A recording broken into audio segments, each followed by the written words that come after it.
So right now, we are absolutely swimming in digital mental health apps. Oh, completely. Open up the App Store and it's just endless. Meditation, mood tracking, journaling guides. And they're all, almost without exception, designed for comfort, for safety and affirmation. Yeah, they tell you to breathe, they validate your feelings. They're basically digital cheerleaders. Which has its place, of course, but the developers we're looking at today, the ones behind a system called Echoes and Origins, they found a really fundamental flaw in that whole approach. A philosophical flaw. Yeah, they call it the white paint paradox. I love that phrase. It just immediately clicks. The idea is, you can't possibly draw an accurate portrait of someone using only white paint. Exactly. You miss all the texture, all the depth. All the contrast. Right, because a human life, I mean, it's not just our proudest moments or our achievements.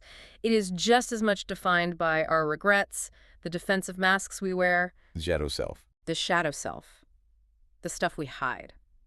And current tools, because they're built for safety, they actively filter that shadow out. They get a censored version. They miss what these developers call the wild ride stories. And this is where Echoes and Origins just takes a hard left turn. Yeah. It's not a therapist. No. It's explicitly an AI-guided self-confrontation interface. It's a mirror. Its job is to reveal, not to comfort. So our mission for this deep dive is to figure out how on earth this system gets you to share your deepest, most unfiltered truths. And then what in the world does it give you back once it has all that data? That is the central question. Okay, let's jump right in with its core philosophy, this mechanism they call the chisel. Right. So the system is designed from the ground up to embrace the messy parts of us. It's actively looking for that gap, right? The disconnect between the story you tell yourself about who you are. And the actual patterns of how you behave. It acknowledges that the real data, the valuable stuff, doesn't come in a neat list. It comes in a rush of tangents and contradictions. They call it rambling narrative. Yes. And the system's whole value is translating that rambling narrative into what they call psychological articulation. Okay, so what does that input process actually look like? It sounds computationally massive. It is. The user just talks Yeah. for hours. You include all the emotional stuff, the sideways stories that seem totally irrelevant. And the AI is built on an extremely long context window. A very long one. We hear that term a lot with LLMs, but what does hours of context really mean for this kind of analysis? Well, it's the difference between tracking an emotion for 5 minutes versus 5 days. Most AIs, they forget context after just a few turns. Yeah, the nuance is gone. It's gone. But here, the AI holds all of that conversation in its immediate memory. It's searching for the deep patterns that our own conscious minds work very hard to avoid connecting. So it could connect, say, a nervous laugh you had talking about your job on Monday, with a defensive comment you made about your family on a Friday. It sees the through line that a normal chatbot would just see as two different topics. Exactly. It's spotting the repeated defense mechanisms. And the output, the result of all this, is what they call the living biography. It doesn't just summarize. It hands you the actual vocabulary to understand your own psychological architecture. Okay, let's ground that. They've built their own kind of glossary of human behavior. A custom one, yeah. For example, it might identify something called the somatic guardian or the performative self inside your profile. What does that mean for someone listening? What's a somatic guardian? Okay, so if the AI flags that pattern, it means it's seeing that your physical discomfort, the somatic part, immediately triggers an emotional defense mechanism, the guardian. So if I feel too crowded in a room. You might immediately become defensive or shut down in the conversation. And suddenly you have the language, the articulation to name this chaotic feeling you only ever felt vaguely before. It turns confusion into comprehension. That is powerful. But it brings us to the biggest hurdle. To do that analysis, it needs the raw data. The shame, the regrets. How does this thing overcome our natural fear of being judged, or even worse, a data leak? They knew they had to solve two things: emotional safety and technical assurance. So first, the experience itself. They engineered it to feel non-judgmental, starting with the voice profile. The persona, right, the late night host. Exactly. It couldn't sound clinical or like a customer service bot. You just clam up. So it's warm, lower register, unhurried, like you're sitting with a mentor by a campfire late at night. That pace and tone are absolutely critical. And then there's the logic. The AI never interrogates. It only invites. And the source material gave us that amazing specific example. It's so good. Instead of asking, tell me about your trauma, which just puts up a wall, Instantly. it uses a metaphor. It says, we've arrived at a part of the map that usually gets folded over. The vault is open. Tell me the story of the survival. That reframe is huge. It turns a painful memory into a story of resilience. It lowers your guard through empathy. But the empathy has to be backed up by a technical promise, especially for the really high-risk stories. The deep shame, the borderline illegal stuff. This is where the shadow pledge or the vault protocol comes in. It's a verbal contract the system makes with you right before you share something sensitive. And the specific wording is key. It's critical. The AI says, I don't need names, I don't need dates, I need the weight of it. So you share the emotional data, but you can withhold the identifying details. And the reason you can believe that pledge is the tech underneath it. Ephemeral processing. A machine that uses its ability to forget as a feature. Precisely. The raw audio from that specific vault answer is processed instantly for psychological patterns. Things like risk tolerance or numbing mechanisms. And then what? The moment that pattern is extracted, the raw evidence, the actual audio file of your confession, is immediately and permanently purged. Wow. So the insight remains, but the evidence vanishes. It's an incredible solution to the privacy problem that stops honesty online. But okay, how do we know it actually purged it? We're being asked to trust a black box with our deepest secrets. And that's the leap of faith. It's why they back it up with another mechanism designed to prove it's really listening. It builds trust through demonstrated empathy. They call it the resonance link. Or the faith touch. How does a machine fake empathy? Well, it's less about faking emotion and more about proving intense attention. It tags these tiny, non-essential details you mentioned, things they call glimmers. Like what kind of details? Could be anything.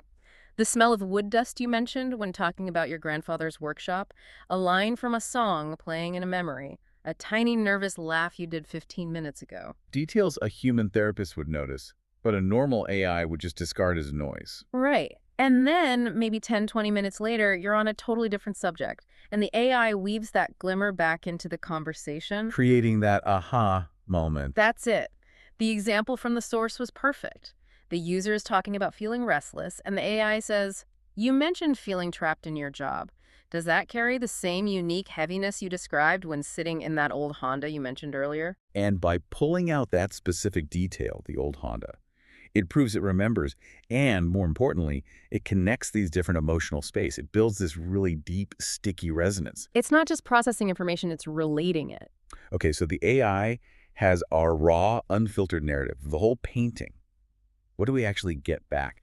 This brings us to the output engine and the living biography. Yeah, and it's not a static PDF. It's this dynamic, interactive, 15-page psychological report, and it's filled with custom visuals that use the vocabulary the AI built just for you. Like those defense radar charts. Exactly. They visualize how you shield yourself, what defenses you use under stress, and I think most powerfully, the persona gap diagrams. What does that show? It shows the measurable difference between your inner self, the shadow, the secrets from the vault, and your outer performative self. It literally shows you the structural integrity of your own mask. And the articulation section defines behaviors like the clown mask, using examples from your own stories. But the real innovation, the part that feels like a deep dive about you, is the generated audio overview. This is the key sellable feature. Absolutely. The app creates a podcast script, basically, simulating two hosts analyzing your profile in real time. Using a banter algorithm, right? Right. So it feels dynamic. Voice 1 is the anchor, laying out the facts. And voice 2 is the analyst, providing the aha moments, kind of like what we do. Let's walk through that case study they gave, The Gentle Giant, because it shows how deep the analysis can go. Perfect. So the user, who they call the Gentle Giant, gets a very simple, non-threatening question. And the question is just, list the 5 things closest to your heart. So in the generated audio, the anchor voice would set it up. Something like, okay, question 8, the prompt is simple. Name the 5 things closest to your heart. And the analyst would add context, Right. right? And usually people list a partner, a best friend, maybe a career milestone. But the facts here were what was so striking. He only lists 4 things. He stops. His 2 dogs, Bobo and Izzy, his mom, and his sister. That's it. That omission is everything. It's the whole story. The anchor notes, no peers, no friends, just the beings that offer unconditional loyalty and love. And the analysis calls this sanctuary attachment. Exactly. The AI connects him stopping at 4 with hours of other conversation about risk and vulnerability. The conclusion is that he doesn't trust horizontal peer relationships, only vertical ones built on unconditional loyalty. His safety circle is a sanctuary, not a partnership. That's just profound context from one small pause. And it makes you think about your own lists, you know? What did you leave out that's telling a bigger story? That's the whole point of the output. So how do they sell this? I mean, this is an intense proprietary truth delivery system. What's the business strategy? It's a classic freemium model, but it's driven by psychological curiosity. The free tier is the hook. Right. You do the first session, you experience the warm late-night host, you see the resonance link in action, you even use the shadow pledge for a first confession. And then comes the cliffhanger. Oh yeah, a moment of maximum leverage. The free session ends, and the AI says, I have built a detailed profile of who you are. I see the clown mask, and I understand the architecture of your somatic guardian. The complete analysis is now ready. You've just poured your heart out to a machine that convinced you it understands you, and now it has a name for your hidden self, but you can't see the rest. The paid unlock is right there. A subscription gets you the full 15-page biography and, of course, your personal deep dive audio. And the retention plan is just as smart. This isn't a one-and-done app. No, they built the memory vault for long-term use. For Wild Ride updates, you can go back 6 months later, a year later, and record a new story, a new confession. And every time you add a story, the whole system updates. The whole thing. The biography rewrites itself. The defense radar graphs change. The audio overview dynamically updates. So if a user talks about a new job, the audio might change from he feels trapped and stagnant to is exploring new boundaries and showing increased risk tolerance. It evolves with you, which keeps it valuable and keeps you engaged. We started this with the white paint paradox, this idea of rejecting the PG-13 safety of other apps to chase the whole truth. It's really a radical invitation to stop performing. At its core, the value they're selling is structured, synthesized truth.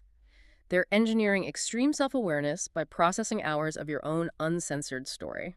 And the entire thing hinges on this promise of ephemeral processing, sharing your deepest shame with a machine designed to instantly forget the evidence. Which leaves a really interesting question for you to think about.